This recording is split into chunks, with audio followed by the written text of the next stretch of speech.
ಕಾಸೊಂದಿದ್ರೆ ಏನು ಬೇಕಾದ್ರೂ ಸಿಗುತ್ತೆ ಅನ್ನೋ ರೀತಿಯಲ್ಲಿ ಕಾಂಗ್ರೆಸ್ ನೇತೃತ್ವದ ಸರ್ಕಾರದ ಆಡಳಿತ ಇರೋ ನಮ್ಮ ರಾಜ್ಯದಲ್ಲಿ ಆಗೋಗ್ಬಿಟ್ಟಿದ್ಯಾ ಪರಿಸ್ಥಿತಿ. ಅಂದ್ರೆ ಇದನ್ನು ಉಲ್ಟಾ ಕೂಡ ಅರ್ಥ ಮಾಡ್ಕೊಳ್ಬಹುದು. ಕಾಸು ಕೊಡದಿದ್ರೆ ಏನೂ ಸಿಗೋದಿಲ್ಲ ಅಂತ. ಸರ್ಕಾರದಿಂದ ಕೊಡಬೇಕಾಗಿರೋ ಸೌಲಭ್ಯ ಸಿಗೋದಿಲ್ಲ, ಕಾಸು ಕೊಡಬೇಕು. ಅದಕ್ಕೆ ಕೂಡ ಹಕ್ಕು ಅನ್ನೋ ರೀತಿಯಲ್ಲಿ ಸಂವಿಧಾನವೇ ಕೊಟ್ಟಿರುವಂತಹ ಕೆಲವೊಂದಷ್ಟು ಸೌಲಭ್ಯಗಳು ಅದು ಸಿಗೋದಿಲ್ಲ, ಕಾಸು ಕೊಡಬೇಕು ಸಿಗಬೇಕು ಅಂದ್ರೆ. ಇಂಥ ಪರಿಸ್ಥಿತಿ ನಿರ್ಮಾಣ ಆಗಿದೆಯಾ?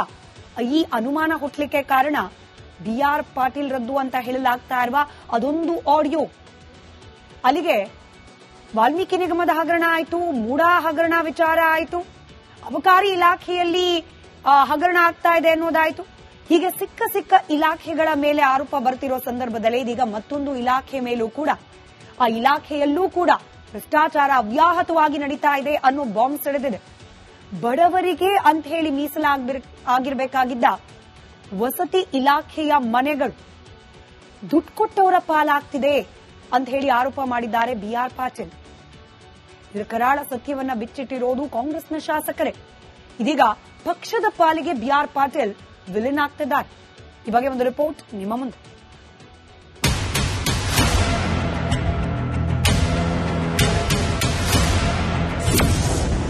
ಕಾಸು ಕೊಟ್ಟವರಿಗೆ ಸರ್ಕಾರಿ ಸೈಟ್ ಪ್ರಸಾದ.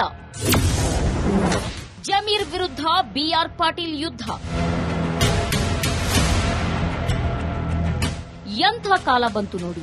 ಬಿಜೆಪಿಯದ್ದು 40% ಸರ್ಕಾರ ಅಂತ ಸಿಕ್ಕ ಗೋಡೆಗಳ ಮೇಲೆ ಪೋಸ್ಟರ್ ಅಂಟಿಸಿ ಗ್ಯಾರಂಟಿ ಅಂತ ಅಧಿಕಾರದ ಗದ್ದುಗೆ ಹಿಡಿದ ಬಳಿಕ ಕಾಂಗ್ರೆಸ್ ಸರ್ಕಾರವಾದ್ರೂ ಭ್ರಷ್ಟಾಚಾರಕ್ಕೆ ಸ್ಪೀಡ್ ಬ್ರೇಕ್ ಹಾಕುತ್ತೆ ಅಂತ ಕನ್ನಡಿಗರು ಭಾವಿಸಿದ್ರು.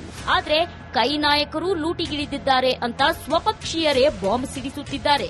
हेलो जी धर्मराज, हाँ साहब आप गलत मत समझो, ताज्जुब की बात है। हाँ राजीव गांधी हाउसिंग कॉर्पोरेशन में जो लोग जाके पैसा देते हैं उनको घर मिला है। सब तो ये हम लास्ट टाइम MLA आप लोग- बोले थे। सुनिए साहब, सुनिए, एक रिक्वेस्ट है ये हो रहा है क्या, धंधा हो रहा है क्या?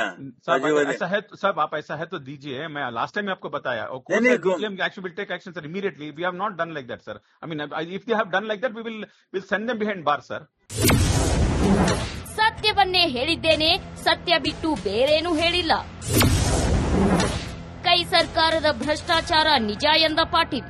ಜನಪರವಾಗಿ ಆಡಳಿತ ಕೊಡ್ತೀವಿ ಅಂತ ಹೇಳಿ ಬಂದಿದ್ದೀವಿ. ಇದಾಗಬಾರ್ದಾಗಿತ್ತು. ಒಂದು 5-6 ಪಂಚಾಯತ್ಗಳಲ್ಲಿ ದುಡ್ಡು ಕೊಟ್ಟು ಮಾಡ್ಕೊಂಡು ಹೋಗಿದ್ದಾರೆ.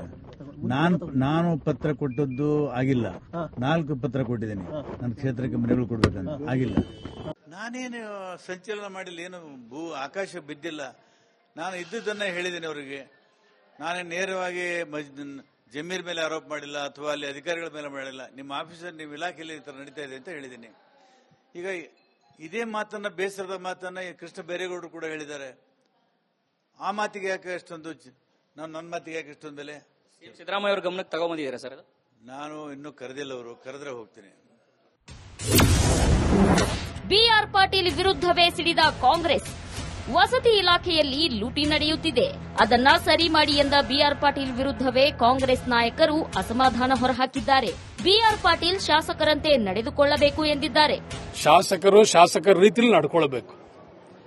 ಅವ್ರಿಗೇನ್ ಕೊರತೆ ಇದೆ ಅದನ್ನ ಕೂತು ಕೂಲಂಕುಷವಾಗಿ ಯಾರನ್ನ ಕೇಳಬೇಕು, ಯಾರಿಂದ ಉಪಯೋಗ ಪಡ್ಕೋಬೇಕು ಅನ್ನೋದನ್ನ ಅವ್ರು ತಿಳ್ಕೋಬೇಕು. ಅವರು ಸುಮ್ಮನೆ ತನ್ನ ಪ್ರಭಾವವನ್ನು ಬೀರ್ಕೊಳ್ಳೋಕೆ ಆ ರೀತಿ ಮಾಡೋದು ಒಂದು ಹಿರಿಕರಾಗಿ ನಾನು ಅವ್ರಿಗೆ ಮನವಿ ಮಾಡಿಕೊಳ್ತೀನಿ. ತಪ್ಪು ಇದು. ಯಾವ ಉದ್ದೇಶದಿಂದ ಮಾತಾಡಿದಾರೋ ಅದು ಸರಿ ಇಲ್ಲ, ನಾನು ಖಂಡಿಸ್ತೀನಿ. ನಾನು ಚೀಫ್ ಮಿನಿಸ್ಟರ್ ಇಬ್ರು ಕೂಡ, ಬೇರೆ ಎಲ್ಲ ಕೂಡ ನಾವು ಅವ್ರಿಗೆ ಹೇಳ್ತೀವಿ, ಇದು ಯಾವ ಅರ್ಥದಲ್ಲಿ ನೀವು ಹೇಳಿದಿರೋ ಸರಿ ಇಲ್ಲ. ದೇರ್ ಇಸ್ ನೋ ಅಂತ ವಿಚಾರ ಯಾವ ಕಾರಣಕ್ಕೂ ಇಲ್ಲ. ಕಾಂಗ್ರೆಸ್ ಸರ್ಕಾರದಲ್ಲಿ ಭ್ರಷ್ಟಾಚಾರ ತಾರಕಕ್ಕೆ. ಸಿಎಂ ರಾಜೀನಾಮೆಗೆ ಪಟ್ಟು ಹಿಡಿದ ಬಿಜೆಪಿ. ಯಾವ ರೀತಿ ರಾಜ್ಯದಲ್ಲಿನ ಕಾಂಗ್ರೆಸ್ ಸರ್ಕಾರ ರಾಜ್ಯದ ರೈತರಿಗೆ, ಬಡವರಿಗೆ ಒಂದು ರೀತಿ ಶಾಪವಾಗಿ ಪರಿಣಮಿಸಿದೆ. ದುಡ್ಡು ಕೊಟ್ಟವರಿಗೆ ಮನೆ ಕೊಡೋದು, ಕಮಿಷನ್ ಕೊಟ್ಟವರಿಗೆ ಕಾಮಗಾರಿಗಳು ಕೊಡೋದು, ಫಲಾನುಭವಿಗಳ ಆಯ್ಕೆಯಲ್ಲಿ ದುಡ್ಡು ತಗೊಳ್ಳೋದು ಕಾಂಗ್ರೆಸ್ ಸರ್ಕಾರ ಬಂದಾಗಿನಿಂದ ನಿರಂತರವಾಗಿ ನಡೀತಾ ಇದೆ.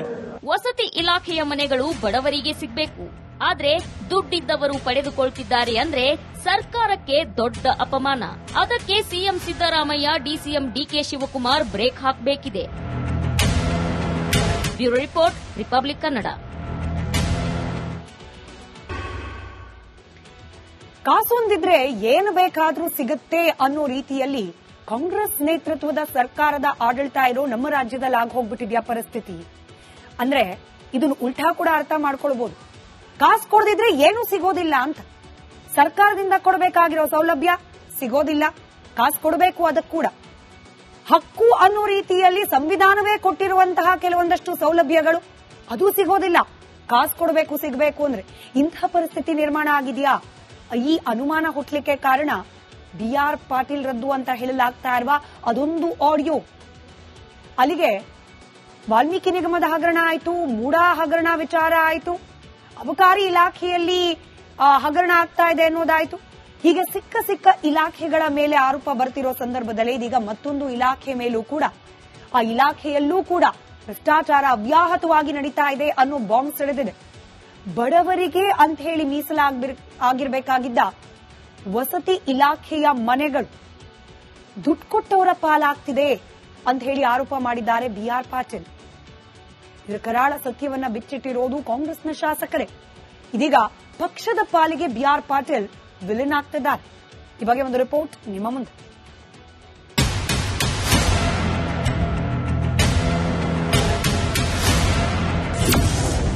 ಕಾಸು ಕೊಟ್ಟವರಿಗೆ ಸರ್ಕಾರಿ ಸೈಟ್ ಪ್ರಸಾದ. ಜಮೀರ್ ವಿರುದ್ಧ ಬಿಆರ್ ಪಾಟೀಲ್ ಯುದ್ಧ.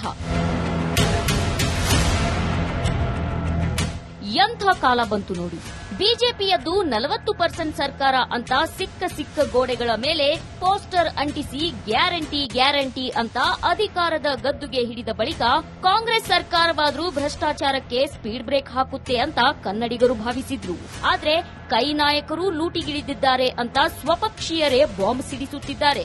हेलो जी सर्वराज, हाँ साहब आप गलत मत समझो, ताज्जुब की बात है. हाँ राजीव गांधी हाउसिंग कॉर्पोरेशन में जो लोग जाके पैसा देते हैं उनको घर मिला है. सब ये हम लास्ट MLA टाइम आप लोग- बोले थे, सुनिए साहब, सुनिए, एक रिक्वेस्ट है ये हो रहा है क्या, धंधा हो रहा है क्या? साहब, राजीव गांधी ऐसा है साहब, आप ऐसा है तो दीजिए. मैं लास्ट टाइम आपको बताया, नहीं, action will take action sir immediately. We have not done like that sir. I mean if they have done like that we will send them behind bar sir.